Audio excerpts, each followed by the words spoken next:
I actually really love Trump. I think he's a deeply humane, kind person. And I am saying this because I'm really afraid that my country's going to be further weakened by this. I think we're going to see the end of American empire. Obviously, other nations would like to see that, and this is a perfect way to scuttle the USS America on the shoals of Iran. But it's also going to end, I believe, Trump's presidency and effectively end it. And so that's why I'm saying this.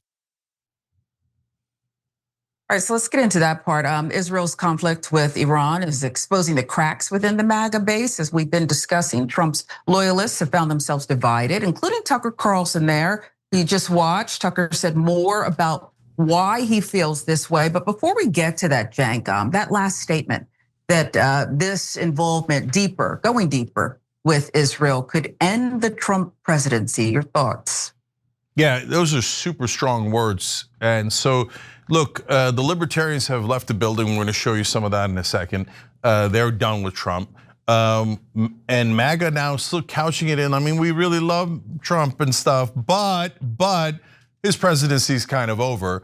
Wait till you see Marjorie Taylor Greene. By the way, also Jack Posobiec, Steve Bannon, everyone, not everyone, but the great majority of MAGA and all of America first. Some part of MAGA is Israel first.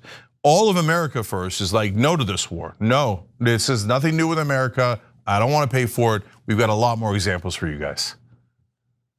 Yeah, so first up, we'll get more of that conversation between Tucker Carlson and Steve Bannon. The second you get enmeshed in a real war, not a fake, let's go bomb the villagers and declare success, though we don't even have a good track record. Like, why are the Houthis still there? I mean, there's a whole other question, which is how prepared is the US military for a real conflict? And the answer is totally unprepared, scary unprepared. I don't think people understand that.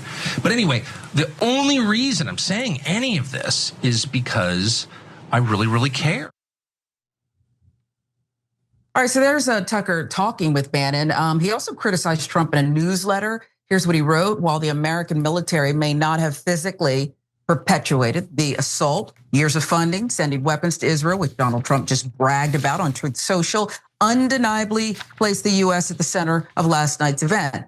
Politicians purporting to be America first can't now credibly turn around and say they had nothing to do with it. Donald Trump snapped back during an interview with The Atlantic. Well, considering that I'm the one that developed America first, and considering that the term wasn't used until I came along, I think I'm the one that decides that. For those people who say they want peace, you can't have peace if Iran has a nuclear weapon. So for all of those wonderful people who don't want to do anything about Iran having a nuclear weapon, that's not peace. So then Tucker is back, this time on X. The real divide isn't between people who support Israel and people who support Iran or the Palestinians. The real divide is between those who casually encourage violence and those who seek to prevent it, between warmongers and peacemakers. Who are the warmongers? They would include anyone who's calling Donald Trump today to demand airstrikes and other direct US military involvement in a war with Iran. On that list, Sean Hannity, Mark Levin, Rupert Murdoch, Ike Perlmutter, Miriam Edelson. At some point, they will all have to answer for this, but you should know their names now. And podcaster and frequent Rogan guest Dave Smith chimed in, apologizing for backing Trump in 2024, going as far as calling for his impeachment and removal. Donald Trump, listen, man, I supported him this last year. I apologize for doing so. It was a bad calculation. At the time, it seemed like the right one.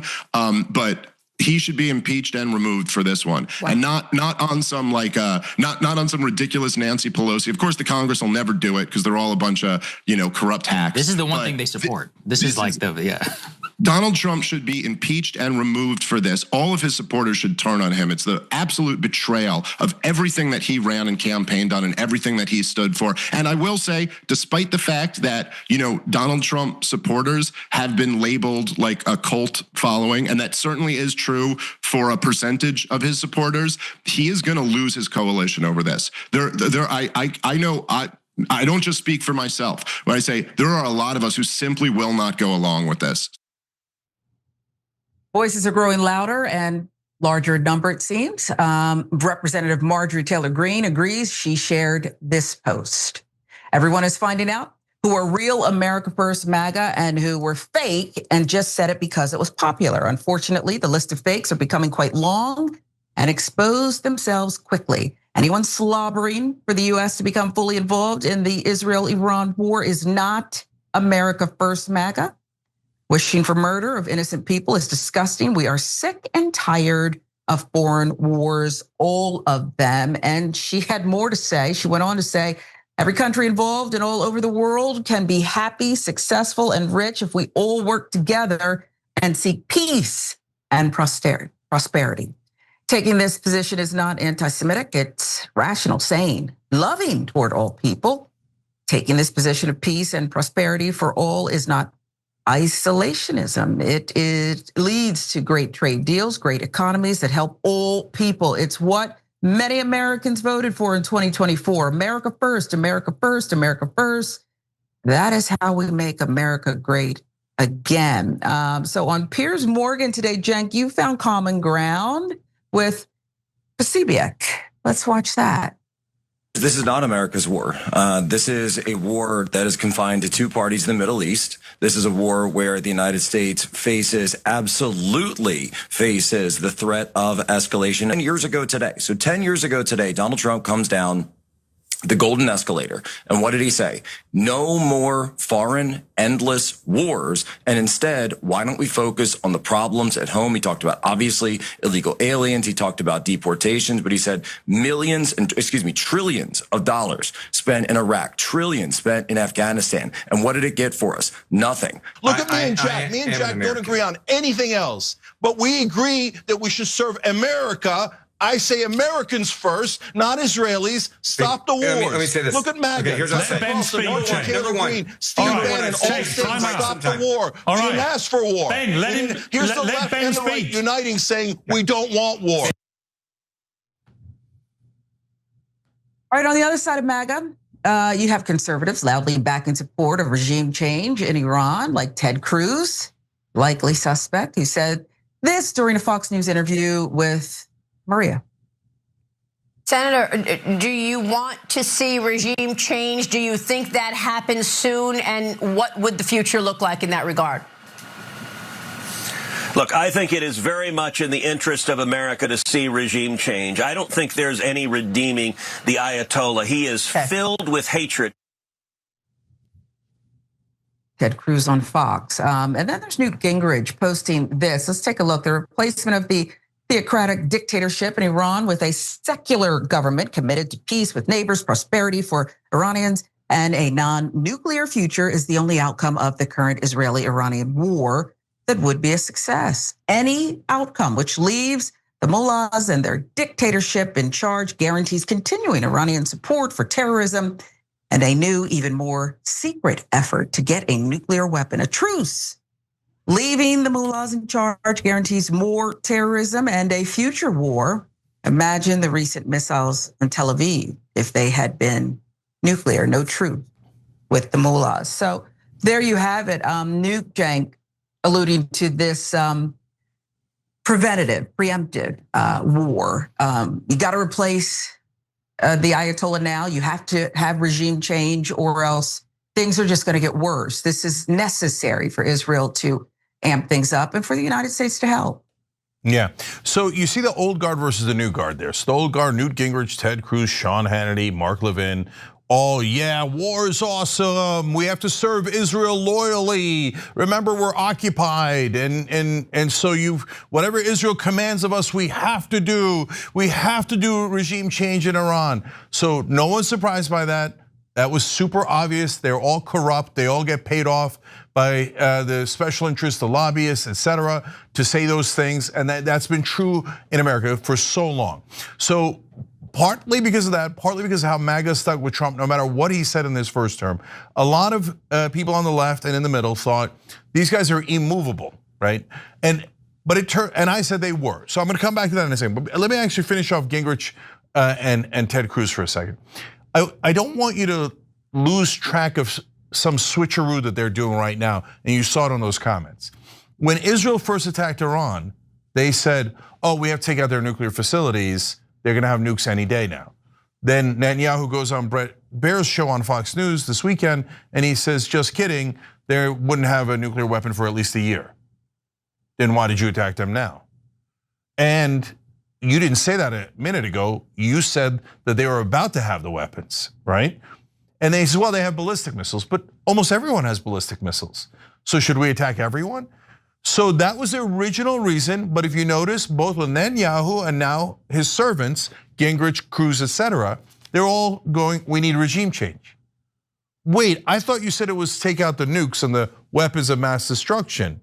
Now all of a sudden, instantly change to, no, we have to stay and fight there until we change their entire government and presumably take over the country.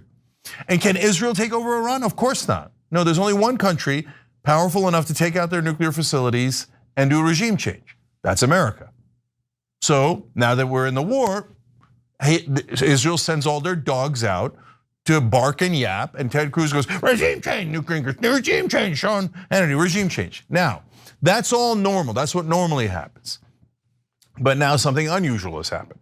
I said in the beginning of the Trump administration that his coalition would not hold, that they would break from him and they would oppose him at different times. I further said that it would be on Israel. And everyone said, you're nuts. They're never gonna break, they're a cult. They will all listen to what Trump said. They're not actually anti-war. And on Israel, are you kidding me? They will loyally serve Israel. Okay, you could hold on to your fantasies that they haven't broken. But there's Dave Smith saying he should be impeached, he voted for Trump.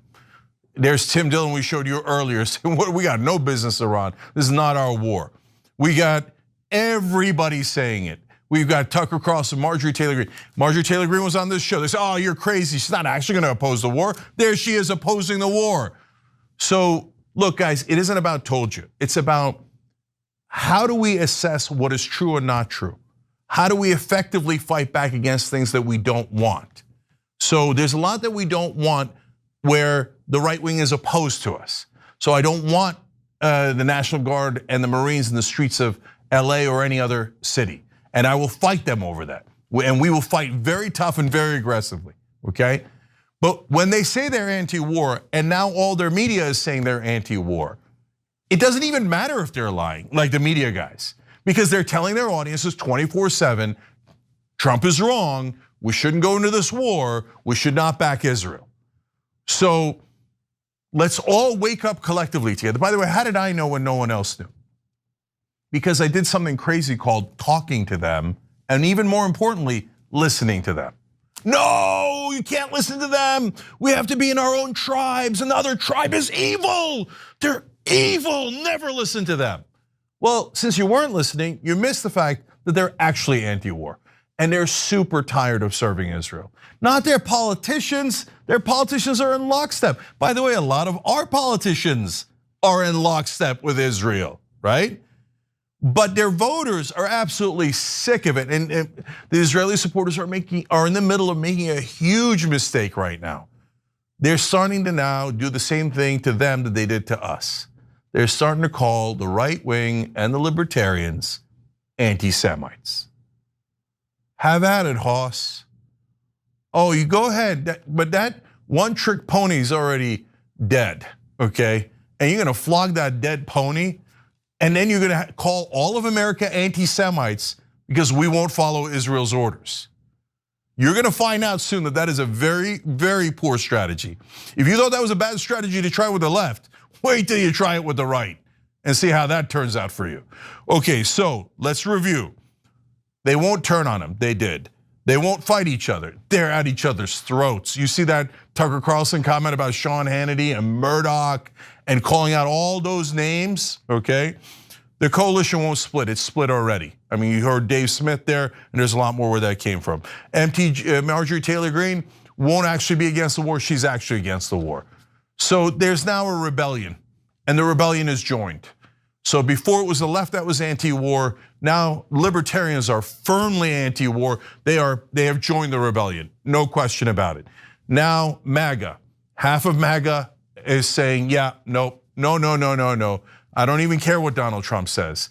No means no. We said no war. This is definitely a war. We don't need to get dragged into it. It doesn't need to be for regime change. It doesn't need to be to take out their nuclear facilities. It doesn't need to be for anything. Maybe we should try America first instead of Israel first. But I also want to mention Dave Smith, probably the leading libertarian in the country who flipped on Trump today. He's going to be on the Young Turks tomorrow at 8 o'clock Eastern. So don't miss that. It's going to be an amazing interview. Thanks for watching. If you become a member, you get to watch all this ad-free, except for, of course, this ad. Still, hit the join button below. Every time you ring the bell below, an angel gets his wings. Totally not true, but it does keep you updated on our live shows.